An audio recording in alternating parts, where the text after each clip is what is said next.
In Consumer Corner, we take a look at trends and products creating a buzz here in China.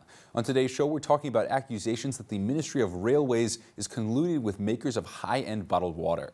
Chinese netizens are venting their anger over what many claim is the forced purchase of luxury spring water on some Chinese trains. Media outlets and netizens have accused the notoriously corrupt Ministry of Railways of teaming up with Tibet spring water to include the price of high-end mineral water in the price of a train ticket. To make matters worse, netizens now say the water is no longer even distributed to passengers after purchase.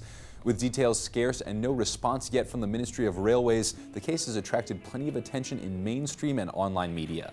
The issue at stake dates back several years when media outlets reported that the Ministry of Railways had partnered with luxury brand Tibet Spring Water to include one bottle of water in the purchase of certain train tickets. At first, the Ministry of Railways claimed that it was giving out the water free of charge for passengers on certain trains known as dongche, high-end trains just one step short of a bullet train. But after reports of the giveaway circulated, many began to question if the price of the high-end water was actually included in the price of a ticket. After a 2009 analysis, the Southern Weekly concluded that passengers on dongche have become the unwilling purchasers of Tibet spring water. The Chongqing Evening News declared Tibet Spring to be the most expensive bottled water in China at 9.9 yuan per bottle. That's nearly 10 times the cost of cheap bottled water and 5 times the cost of nicer water brands.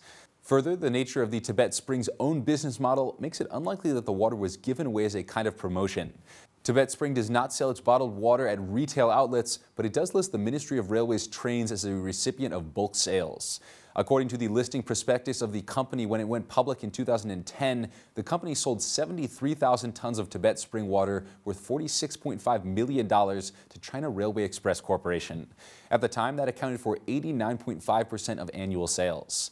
At the prices used, Tibet Spring was selling to the railways at a price of 1.3 yuan per bottle for water that would later be sold for at least 5 times that price. In addition to these sales, Tibet Spring also pledged it would give the Ministry of Railways an equal number of bottles to be given away for free. But now, long after most passengers stopped receiving the bottles, netizens are once again outraged over accusations that add insult to injury.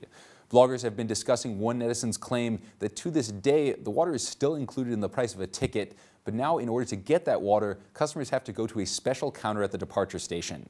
With most passengers completely unaware of the quote-unquote giveaway, any added ticket fees would turn into pure profits for the ministry and Tibet Spring. Following up on these accusations, a lawyer from Guangdong has issued a public call for the ministry to open up its pricing mechanisms to public scrutiny. The top questions he wants answered are whether the water is included in the price of a ticket and whether there was any public bidding process for water companies involved. Tibet Spring has immediately come out to deny that its dealings with the Railway Ministry include any unsavory connections, but the Ministry of Railways still hasn't responded to the information requests. China's netizens have vented their wrath on microblogs and message boards. Many focused on what they believe was the forced purchase of high-end water. One wrote, "Regardless what form the Tibet Spring sales take, the key thing is that this bottled water as the commodity indicates a forced purchase. Us consumers are not even granted the right to say no. Whatever bottled water we are given, we pay for from our own wallets." Another commenter analyzed the sales channel of these luxury bottled water. She wrote, "In China, this so-called exclusive agreement is just a nicer way to say monopoly. This bottled water is not only exclusive to Chinese railways, but also to some major events such as China's National People's Congress.